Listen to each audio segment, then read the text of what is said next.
اعوذ باللہ من الشیطان الرجیم بسم اللہ الرحمن الرحیم۔ السلام علیکم پیارے بچوں، امید ہے کہ آپ ٹھیک ہوں گے۔ کلاس 8 کے لیے آج میں نے سویلائزنگ دی نیشن ہسٹری سے دوسرا ٹاپک میں نے لیا تھا۔ کل میں نے انٹروڈکشن میں آپ کو بتایا تھا کہ برٹش جب انگریز ہندوستان میں آئے برٹش، تو یہ ایز ٹریڈرز یہاں پر آئے اور ٹریڈنگ کے ساتھ پھر انہوں نے یہاں پر سارے ہندوستان میں اپنا قبضہ جما لیا۔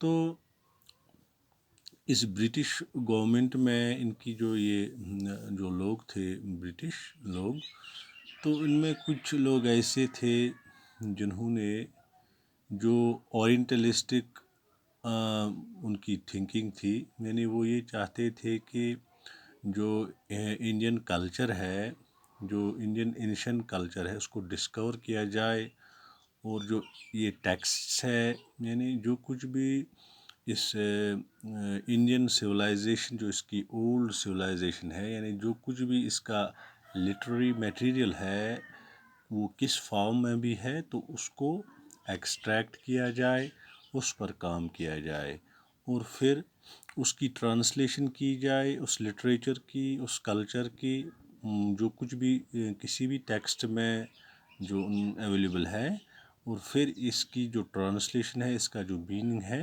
اس پر کام کیا جائے۔ تو اس کے لیے کچھ میں نے آپ کو کل بتایا تھا، ولیم جونس تھے، اور اس طرح ہینری بھی تھے اس کے ساتھ، وہ اس کے کولیگ تھے اس اپروچ میں، اس اورینٹلسٹ اپروچ میں۔ تو ان کا ایک نظریہ تھا۔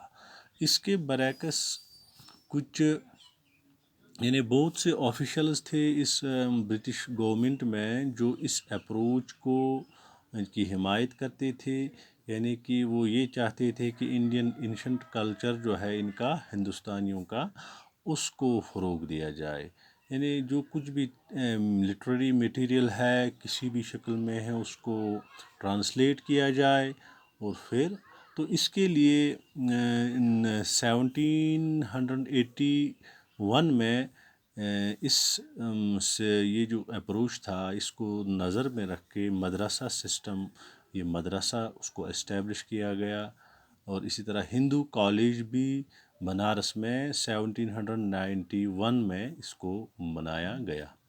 تو ان کا یہ جو مدرسہ کولکتہ میں اسٹیبلش کیا گیا، قائم کیا گیا، تو اس کے پیچھے یہی اورینٹلسٹک تھنکنگ تھی کہ ہندوستان کے جو اینشنٹ کلچر ہے ہندوستان کا، اس کو فروغ دیا جائے، پھر اس کی ٹرانسلیشن کی جائے۔ تو یہ ان جو برٹش آفیشلز تھے، ان میں سے کچھ کا یہ ویو پوائنٹ تھا۔ اس کے ساتھ اگر ہم دیکھیں گے ان دا ارلی جو 19 سینچری تھی، اس میں بھی کچھ جو یہ ارلی 19 سینچری میں یہ جو اورینٹلسٹک اپروچ والے جو برٹش آفیشلز تھے، ان کی تنقید شروع ہو گئی، یعنی اس کی تنقید بڑے پیمانے پر شروع ہوئی اس اپروچ کی، کہ جو یہ چاہتے تھے کہ انڈین کلچر کو فروغ دیا جائے، اور وہ یہ چاہتے تھے، ان کا اپنا ویو پوائنٹ تھا کہ جو انگلش لینگویج ہے، انگلش لینگویج کو پروموٹ کیا جائے بنسبت ہم جو عربک ہے یا سنسکرت لٹریچر تھا انڈین اینشنٹ ٹیکسٹ کا، اس کو فروغ دیا جائے۔ تو اس کے برعکس یہ چاہتے تھے کہ یہ جو انگلش لینگویج ہے اس کو پروموٹ کیا جائے، تو وہ یہی چاہتے تھے۔ اس میں جو یعنی جو اس چیز کی طرفداری کرتے تھے، جو اس چیز کے حق میں تھے کہ یہ جو انگلش لینگویج ہے اس کو پروموٹ کیا جائے، اس کو سکھایا جائے ہندوستانیوں کو، تو اس میں جیمس مل تھے،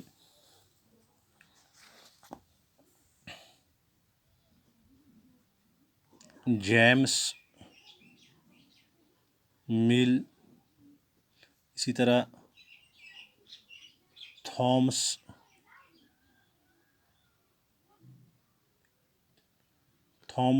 بیبنگٹن، میکیلے،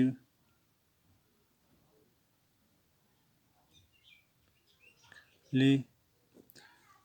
تو یہ کرٹکس تھے ان اورینٹلسٹس کے، یعنی کہ یہ نہیں چاہتے تھے کہ انڈین کلچر پروموٹ ہو.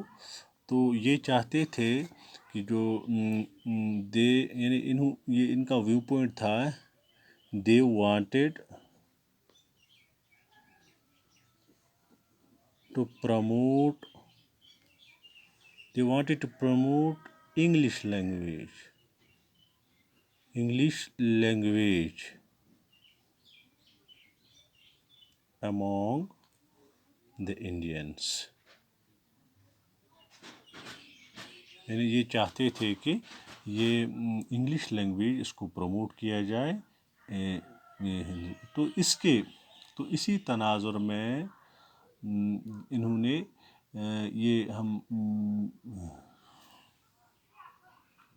تو ان کا اپنا ایک ویو پوائنٹ تھا اس حوالے سے کہ جب وہ اس چیز کو پروموٹ کریں گے تو اس سے جو انڈینز ہیں وہ سویلائزڈ بن جائیں گے. یعنی ان کا ویو پوائنٹ یہ تھا،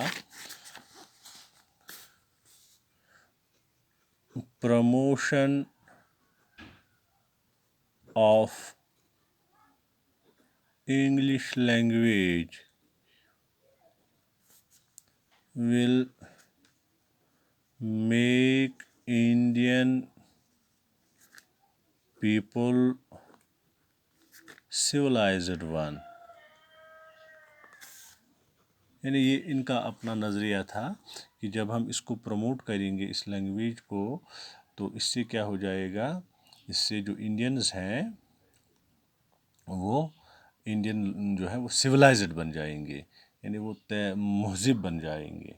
اور ان کا اپنا ایک نظریہ تھا انڈینز کے بارے میں کہ یہ ان سویلائزڈ ہے. یعنی کہ جو انڈیا کے بارے میں، انڈین پیپل کے بارے میں ان کا جو ویو پوائنٹ تھا، یہ تصور کرتے تھے کہ یہ ان سویلائزڈ ہے. اور ان کا یہ نظریہ تھا کہ اگر ہم اس کو انگلش لینگویج کو، انگلش کلچر کو پروموٹ کریں گے تو یہ سویلائزڈ بنیں گے. اور اسی تناظر میں 1854 میں انہوں نے ایک ڈسپیچ انہوں نے بنایا تھا، ایک ڈرافٹ بنایا تھا جس کو ووڈس ڈسپیچ کا نام دیا گیا تھا. ووڈس ڈسپیچ یعنی یہ اسی تناظر میں انہوں نے کہ ہم انگلش لینگویج کو پروموٹ کریں گے اور اس سے یہ جو انڈینز ہیں یہ سویلائزڈ بنیں گے. تو یہ کیا تھا Wood's despatch? It was an educational despatch sent to governor general in India by the court of directors of English East India Company in 1854. It was issued by Charles Wood, یعنی جس نے اس کو ایشو کیا تھا اس dispatch کو. اس میں کچھ اس میں وہ کچھ لاز تھے، کچھ ایشوز تھے جن کو انٹروڈیوس کرنا تھا اس ڈسپیچ میں regarding the promotion of English culture and English education system. تو اس کو جو ایشو جس نے اس کو کیا اس کا نام چارلس ووڈ تھا. چارلس ووڈ نے اس کو ایشو کیا اور اسی وجہ سے ہم اس کو ووڈس ڈسپیچ کہتے تھے. اس کو ووڈس ڈسپیچ کا نام بھی دیا گیا ہے. تو سب سے ہم دیکھیں گے کہ جو اس میں مین فیوچرز تھے اس ڈسپیچ میں، تو وہ کیا تھے کہ اسی ڈسپیچ جو ووڈس ڈسپیچ تھا اس سے انڈیا میں ایجوکیشنل ڈپارٹمنٹس ان کو سیٹ اپ کیا گیا. کیونکہ ہم دیکھتے ہیں ہائر ایجوکیشن یا ہم پرائمری ایجوکیشن دیکھتے ہیں یا ہم یونیورسٹی وہ ہائر ایجوکیشن میں آتا ہے، تو اس کو یہ پروپوزل جب انٹروڈیوس کیا گیا ہندوستان میں تو اسی ڈسپیچ کی وجہ سے یہ ہائر ایجوکیشن سسٹم یہاں پر سیٹ اپ ہوا، جس میں یونیورسٹی ایجوکیشن سسٹم بھی آتا ہے. اور اسی کے تناظر میں کولکتہ، مدراس اینڈ ممبئی میں جو یونیورسٹی ہیں ان کو قائم کیا، اسٹیبلش کیا گیا to promote English culture and English education system. تو یہ میں نے آپ کو تھوڑا بہت اس کے بارے میں جانکاری دی ووڈس ڈسپیچ کے بارے میں. انشاءاللہ کل اور ایک ٹاپک اسی سبجیکٹ سے، اسی چیپٹر سے میں آپ کے لیے لاؤں گا. اور یہ امید رکھوں گا کہ آپ جو کچھ بھی آپ کو ہم تھوڑی بہت میسیج دیتے ہیں اس چیپٹر کے حوالے سے، تو اس سے آپ کو انفارمیشن ملتی ہے اور آپ اس کو یاد کرنے کی کوشش کرو گے۔ باقی وسلام۔